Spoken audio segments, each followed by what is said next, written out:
Welcome back to Brain Bites, the #1 channel on YouTube for all of the content that you will ever need to quench your brain's thirst for the most interesting videos. If you like this kind of content, remember to leave a thumbs up so we know to make more for you. Plus, subscribe to the channel and hit the notification bell so you never miss out on any of our latest and greatest uploads. Today's episode is going to be all about what it is like living on board the International Space Station, or ISS. The ISS is a large spacecraft that is in orbit around the Earth at an altitude of around 250 miles, where crews of astronauts and cosmonauts live and work. Okay, let's get into today's video.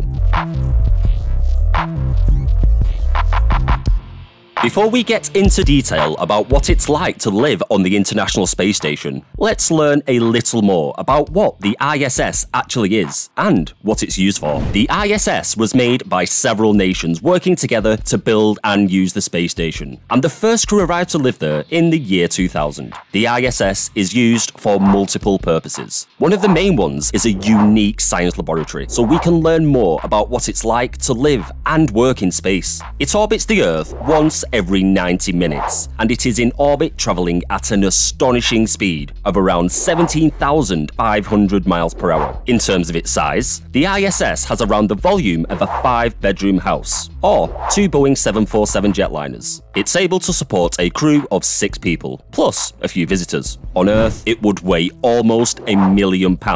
But, suspended in orbit, the weight of the ISS isn't an issue. In addition to the laboratories where astronauts conduct scientific research, the space station has many other parts. The first Russian modules included basic systems needed for the space station to function. They provided living areas for crew members, modules called nodes that connect parts of the station to each other. Stretching out to the sides of the space station are the solar arrays. These arrays collect energy from the sun to provide electrical power. The arrays are connected to the station with a long truss. On the truss are radiators that control the space station's temperature. Robotic arms are mounted outside the space station. The robot arms were used to help build the space station. Those arms also can move astronauts around when they go on spacewalks outside. Other arms operate science experiments. Astronauts can go on spacewalks through airlocks that open up to the outside. Docking ports allow other spacecraft to connect to the space station. New crews and visitors arrive through the ports. Astronauts fly to the space station on the Russian Soyuz. Robotic spacecraft use the docking ports to deliver supplies.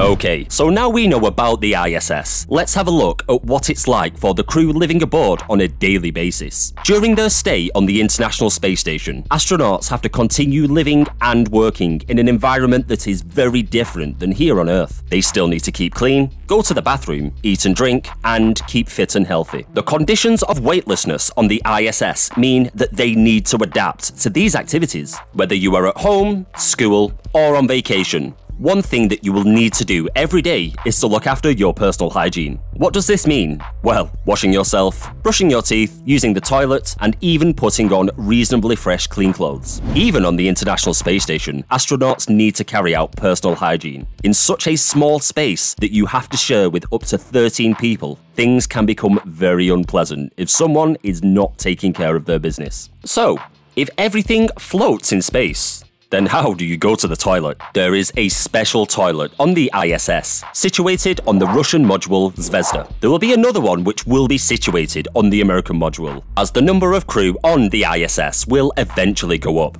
The astronauts have to strap themselves in to prevent floating off.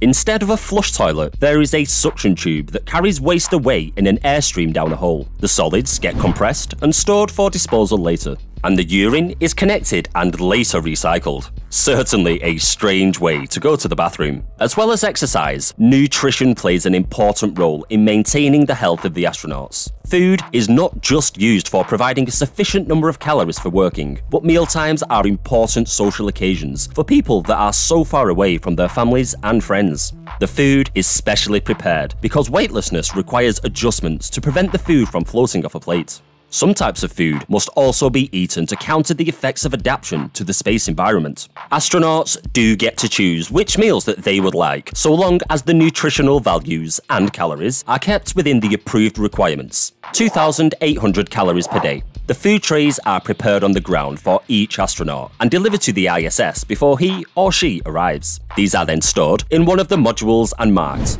Red food trays contain foods from Russia, and the blue ones contain food from the American and European countries. The food has to be specifically treated so that it can last a long time and is low in mass. Astronauts use the trays as plates, and everything has to either be squeezed out of a tube or bag. Can you imagine what would happen if the drink and crumbs were allowed to escape and floated wherever they wanted? Look at all the electrical equipment around. Exactly. Disaster. It is very expensive to carry all of this mass onto the station, so everything has to be very light and easily stored. The human body evolved on Earth. In a gravity field, the absence of weight leads to health problems such as bone and muscle loss. Weightlessness also makes it harder to do even small tasks. The astronauts have to anchor themselves firmly, or they will drift away. Even using the computer becomes difficult. Spacewalks can be exhausting and put unusual strain on the muscles. This means that astronauts have to take time to exercise and keep themselves fit and healthy to carry out their job on the ISS and return to Earth in good shape. On board, there is a treadmill and an exercise bicycle without tires. Astronauts have to do at least 2 hours of exercise per day to keep in good shape. There are also various pulleys and ropes, which are similar to a gym on Earth, where they can do resistance training, all of which help maintain the condition of their bones and muscles, which is also very important, as when they return to gravity on Earth, their physical condition is maintained as well as possible. Astronauts may have a difficult time getting shut-eye as well. Crew members experience 16 sunrises and sunsets each day, and they have to strap themselves down inside their sleeping bags to counteract the weightlessness. According to NASA, astronauts are scheduled to get 8 hours a day, but some report difficulties sleeping due to the excitement or motion sickness. Living in space can even change the astronaut's physical characteristics. One astronaut, Scott Kelly, grew 1.5 inches after spending nearly a year in space, and he experienced changes in his genetic expression, likely due to the radiation exposure, damaging his DNA. The space station requires routine maintenance and safety checks on most days. One day, it might be disinfecting surfaces or moving some supplies.